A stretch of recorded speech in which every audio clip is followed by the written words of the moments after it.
그런데 이게 무슨 어떤 방법이거나 어떻게 교육을 시키거나 저는 그건 아니라고 생각합니다.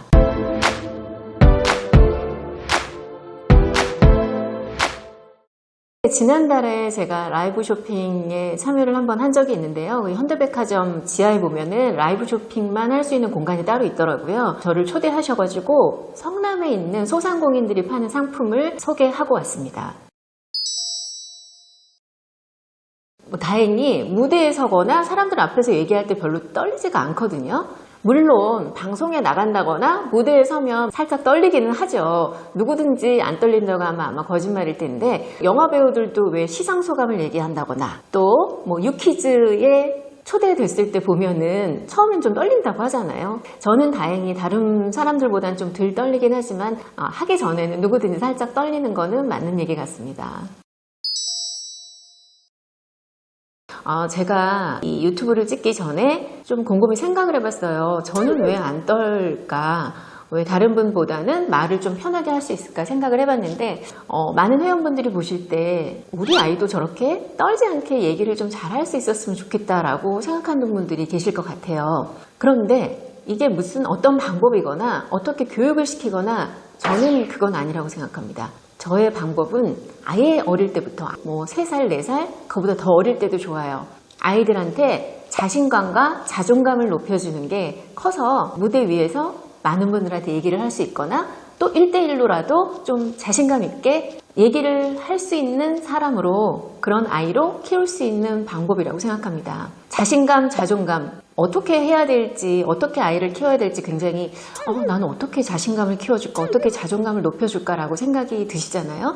하나만 예를 들어 볼게요. 제가 뉴질랜드하고 호주하고는 1년 정도 살아본 적이 있거든요. 거기에 보면은 약간의 우리나라의 강원도 같은 곳이 있어요. 타우랑가라고. 타우랑가에 마운트 망강위라는 작은 동산이 있거든요. 그래서 많은 분들이 등산처럼 거길 돌아요. 저도 제 아이랑 거기를 등산을 자주 갔는데, 한참 가고 있는데 저 앞에 유모차하고 할머니, 할아버지, 엄마, 아빠가 이렇게 있는 거예요. 저거 뭐지 하고 갔는데 유모차엔 작은 아이고 큰 아이가 거기 앉아서 무슨 동물인지 벌레를 보고 있더라고요. 근데 보는 아이를 온 가족이 계속 지켜보고 있어요. 아이가 일어날 때까지. 저는 그걸 보면서 굉장히 많은 걸 느꼈거든요. 여러분들은 어떤 걸 느끼셨는지 모르겠지만 여기에 여러 가지가 담겨져 있습니다. 아이가 그 동물을 보고 있을 때 우리나라 같으면 어땠을까요? 빨리 가자. 누구누구야? 뭐하니? 그거 보는 거 아니야? 지저분해. 만지지 마. 막 이러고 데려갔을 텐데, 그 뉴질랜드의 한 가족은 제가 지나가는 것도 한 10분 이상 걸렸는데 동물을 보고 있는 그 순간 끝까지 아이를 지켜줬다는 거. 그거는 그 아이의 자신감과 자존감을 높여주는데 굉장한 역할을 했다고 저는 생각을 하거든요. 이거 하나만 봐도 어릴 때 아이의 교육이 어떻게 그런 아이의 자신감과 자존감을 높여줄 수 있는지 많은 생각을 하게 됐습니다. 제가 외국을 나가게 된 이유도, 외국 사람들 보면 대부분 말을 굉장히 자신감 있게 잘하잖아요. 그런 표정과 말투를 좀 배웠으면 좋겠다 하는 생각도 있었어요. 그래서 저는 아이들한테 어릴 때부터 뭘 하고 싶다 할 경우에는 거의 옆에서 좀 도와줬던 것 같아요. 이 분따도 처음에 만들 때 아이가 컴퓨터, 오락을 굉장히 좋아하는데 저는 게임 2개 컴퓨터 사다 놓고 같이 옆에서 게임했습니다. 네, 그러면서 저희 아이가 옆에서 카페를 만드는 거 보고 제가 옆에서 분따를 만들게 됐거든요.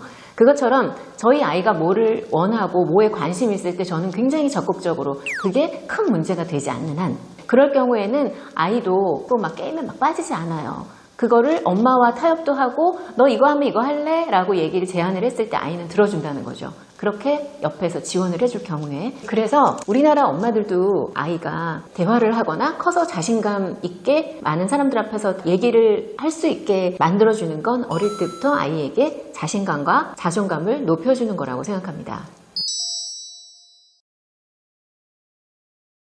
저는 어릴 때부터 웅변을 했어요. 웅변도 하고 동화구연도 하고 또 많은 분들 앞에서 나갈 때 응원단장 같은 거, 네, 그런 것도 했었는데 저는 왜 웅변을 하게 되고 동화구연도 하고 이렇게 나가서 말하는 거를 좋아할까? 저희 엄마 아빠가 이제 둘째였어요. 집에서 양쪽 다. 근데 엄마 아빠가 양쪽 다 팔남매, 저는 첫조카였습니다.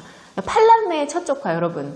생각만 해도 어떤 상황인지 아시겠죠? 제가 가면은 완전 인기 짱이었어요, 어릴 때부터. 물론 저는 5남매의 첫째였기 때문에 저희 집에서는 가장이었고, 제가 굉장히 엄마 아빠의 기대를 받고 자랐기 때문에 엄마 아빠하고 그닥 대화도 없었고, 동생들을 책임져야 된다는 그런 책임감 때문에 약간 집에서는 좀 말도 없었던 그런 아이임에도 불구하고, 이모, 고모, 삼촌, 작은아빠, 저는 어딜 가도 굉장히 환대를 받았고 친해요. 지금도. 그런 거를 보면서 어릴 때부터의 저의 자신감과 자존감은 이모와 삼촌, 고모들이 만들어주지 않았을까. 그런 것 때문에 친척 앞에 가면은 항상 동화구연도 했고 웅변도 했고 그러면서 칭찬도 받고 뭐 5,000원씩 줬던데 그런 기억도 있는데, 집에서는 5남매의 가장이었지만 친척들에서는 굉장히 사랑을 받고 어릴 때부터 자랐기 때문에 그런 자신감이 저는 생겼던 것 같아요.